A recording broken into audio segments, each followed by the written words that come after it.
Assalamualaikum warahmatullahi wabarakatuh. Saya Rafida Zahra Mahiraniha dengan NIM 2130511064. Saya mahasiswi semester 5 dari program Studi Teknik Informatika Universitas Muhammadiyah Sukabumi. Dalam video ini saya akan menjawab beberapa pertanyaan tentang interaksi sosial dalam desain interaksi dan kognisi manusia. Tanpa berlama-lama lagi, langsung aja ke pertanyaan pertama. Cara berinteraksi sosial pada saat ini sudah semakin berkembang. Manusia semakin dipermudah untuk saling berkomunikasi melalui dunia maya atau secara online dengan teknologi informasi. Perkembangan teknologi telah memberikan banyak kemudahan dan manfaat dalam interaksi sosial. Kita sekarang dapat dengan mudah berkomunikasi dan terhubung dengan orang-orang berbagai latar dan lokasi. Namun, perkembangan teknologi juga memiliki beberapa kekurangan. Teknologi dapat menyebabkan interaksi sosial yang tidak otentik, meningkatkan resiko cyberbullying, dan menyebabkan kecanduan teknologi. Lalu, apa saja perubahan yang terjadi karena kehadiran teknologi dalam interaksi sosial manusia?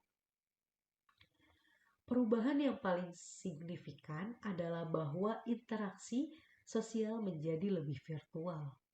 Kita tidak lagi perlu bertemu untuk berinteraksi dengan orang lain. Kita dapat berkomunikasi dan berkolaborasi dengan orang lain secara real time, tanpa harus menunggu lama. Perubahan lainnya adalah bahwa interaksi sosial menjadi lebih cepat dan efisien. Kita dapat dengan mudah mendapatkan informasi dan pengetahuan dari berbagai sumber. Dan terakhir, interaksi sosial menjadi lebih beragam. Kita dapat berinteraksi dengan orang-orang dari berbagai latar dan lokasi. Untuk pertanyaan yang kedua ini, saya akan membagikan pengalaman saya menggunakan aplikasi Google Maps. Google Maps adalah aplikasi peta yang sangat populer. Aplikasi ini telah digunakan oleh jutaan orang di seluruh dunia, termasuk saya. Saya pertama kali menggunakan Google Maps saat saya berlibur keluar kota. Saya menggunakan aplikasi ini untuk mencari rute perjalanan ke tempat wisata yang ingin saya kunjungi. Saya juga sering menggunakan Google Maps untuk mencari tempat makan. Salah satu fitur yang saya sukai dari Google Maps adalah fitur augmented reality. Fitur ini memungkinkan pengguna untuk melihat objek di dunia nyata melalui kamera ponsel. Fitur ini sangat membantu saat saya sedang mencari tempat yang tidak terlalu populer. Meskipun Google Maps sangat berguna, ada beberapa hal yang masih bisa diperbaiki. Misalnya, informasi tentang tempat yang tidak terlalu populer terkadang tidak tersedia di aplikasi. Namun, secara keseluruhan, saya sangat puas dengan penggunaan Google Maps. Aplikasi ini sangat membantu saya dalam berbagai hal. Mengingat materi perkuliahan adalah salah satu tantangan yang dihadapi oleh semua mahasiswa, termasuk saya. Ada banyak cara untuk mengingat materi perkuliahan dan strategi yang paling efektif akan berbeda-beda untuk setiap orang. Kali ini saya akan membagikan beberapa strategi yang biasanya saya gunakan dalam mengingat materi perkuliahan menjadi lebih mudah.